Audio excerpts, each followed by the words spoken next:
பயாலஜிக்கலாக நான் பிறக்கவில்லை, கடவுள்தான் அனுப்பி வைத்தார் என பிரதமர் மோடி பேசுகிறார். 21ஆம் நூற்றாண்டில் அறிவியல் தொழில்நுட்பம் வளர்ந்துள்ள காலத்தில் பிரதமர் மோடி இப்படி பேசினால் அவரை எப்படி விமர்சிப்பது? பிரதமர் மோடி பாஜகவை தேர்தலில் வெற்றி பெற வைக்க வேண்டும் என்பதற்காக எதையும் சொல்லலாம், எப்படி விமர்சிப்பது என்று திமுக அமைப்பு செயலாளர் RS பாரதி கேள்வி எழுப்பியுள்ளார். அத்துடன் பிரதமர் மோடி பாஜகவை தேர்தலில் வெற்றி பெற வைக்க வேண்டும் என்பதற்காக எதையும் சொல்லலாம் என பேசுவது ஒரு பித்தலாட்டம். அதை அரசியல் தெரிந்த ஒவ்வொருவரும் அறிவர். இந்திய ஒருமைப்பாட்டில் அக்கறையுடன் எப்போதும் இருக்க வேண்டிய பிரதமர் ஒடிசாவுக்கு சென்று தமிழர்களை அவமானப்படுத்தும் வகையில் பேசுகிறார்.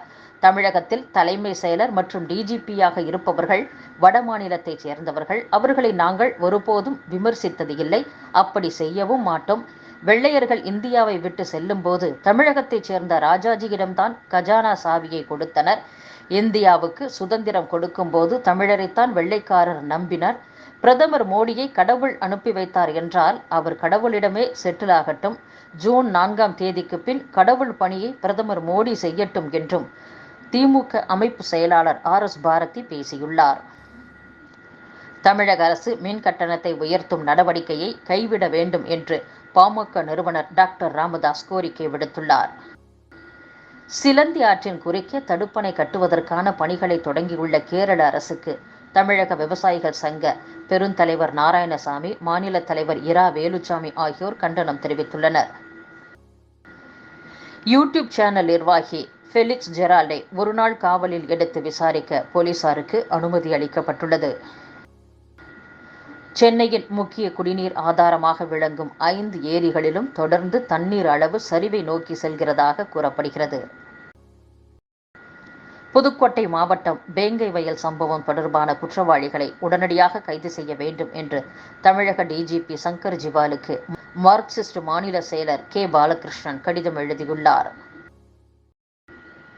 குரூப் 1 முதல்நிலை தேர்வுக்கான இலவச பயிற்சி வகுப்புகளை அரசின் வேலைவாய்ப்பு மற்றும் பயிற்சி துறை நடத்தவுள்ளதாக அத்துறையின் ஆணையர் சுந்தரவல்லி தெரிவித்துள்ளார்.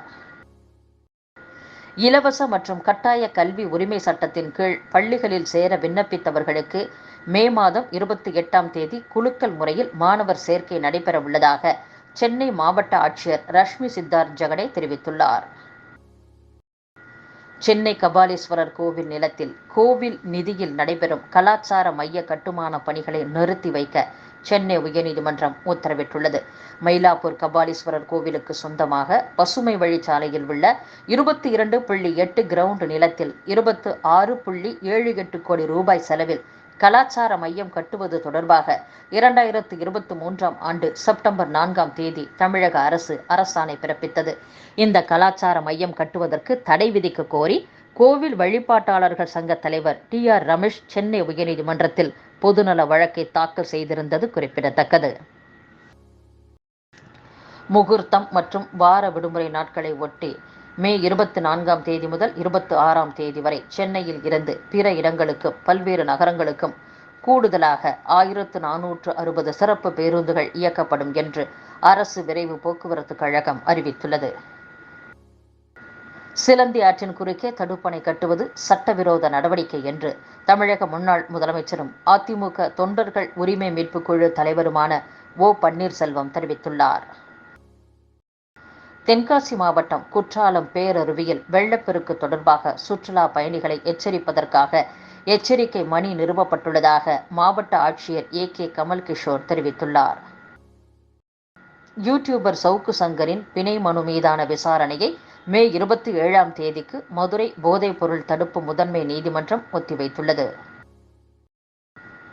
லஞ்ச வழக்கில் கைதான அமலாக்கத்துறை அதிகாரி அங்கித் திவாரி உச்சநீதிமன்ற உத்தரவின் பேரில் திண்டுக்கல் விசாரணை நீதிமன்றத்தில் தினமும் கையொப்பமிட்டு வரும் நிலையில் வாரத்தில் ஒரு நாள் மட்டும் அவர் கையொப்பமிட உயர்நீதிமன்ற மதுரை கிளை அனுமதி வழங்கியுள்ளது. மதுரை மாவட்டத்தில் மே மாதம் சராசரி அளவை விட 153% கூடுதலாக மழை பெய்ததன் காரணமாக 1073 ஹெக்டேர் நெல் பயிர்கள் சேதமடைந்ததாக முதல்கட்ட கணக்கெடுப்பில் தெரியவந்துள்ளது. காங்கிரஸ் கட்சி 40 தொகுதிகளில் வெல்ல போராடி வருகிறது என்று மத்திய உள்துறை அமைச்சரும் பாஜக மூத்த தலைவருமான அமித்ஷா விமர்சித்துள்ளார். நாட்டில் வேலையின்மை, அத்தியாவசிய பொருட்களின் விலை உயர்வுக்கு மத்திய பாஜக அரசு மட்டுமே பொறுப்பு என்று காங்கிரஸ் பொதுச் செயலாளர் பிரியங்கா காந்தி குற்றம் சாட்டியுள்ளார். தீவிர மதவாதம், ஜாதியம் மற்றும் குடும்ப அரசியலை தன்னுள் கொண்டது இண்டி கூட்டணி என்று பிரதமர் நரேந்திர மோடி விமர்சித்துள்ளார். தற்போதைய மக்களவைத் தேர்தல் நாட்டின் பிரதமரை தேர்வு செய்ய மட்டுமல்ல, தேசத்தின் எதிர்காலத்தையும் தீர்மானிக்கும் தேர்தலாகும் என்றும் பிரதமர் கூறியுள்ளார். சத்தீஸ்கர் மாநிலம் நாராயண்பூர், பீஜாப்பூர் மாவட்டங்களின் எல்லையை ஒட்டிய வனப்பகுதியில் பாதுகாப்பு படையினருக்கும் நக்சல்களுக்கும் இடையே நடைபெற்ற துப்பாக்கிச் சண்டையில் 7 நக்சல்கள் கொல்லப்பட்டுள்ளனர். இந்த சம்பவத்துடன் சேர்த்து மாநிலத்தில் நிகழாண்டில் மட்டும் போலீஸ் துப்பாக்கிச் சூட்டில் இதுவரை 112 நக்சலைட்டுகள் கொல்லப்பட்டுள்ளனர். அரசமைப்பு புத்தகத்தை கிழித்து தூக்கி எறிய நினைக்கும் பாஜகவை அகற்றி நாட்டை பாதுகாப்பதற்கான தேர்தலாக இதை நாம் எடுத்துக்கொள்ள வேண்டும் என்று காங்கிரஸ் முன்னாள் தலைவர் ராகுல் காந்தி தெரிவித்துள்ளார்.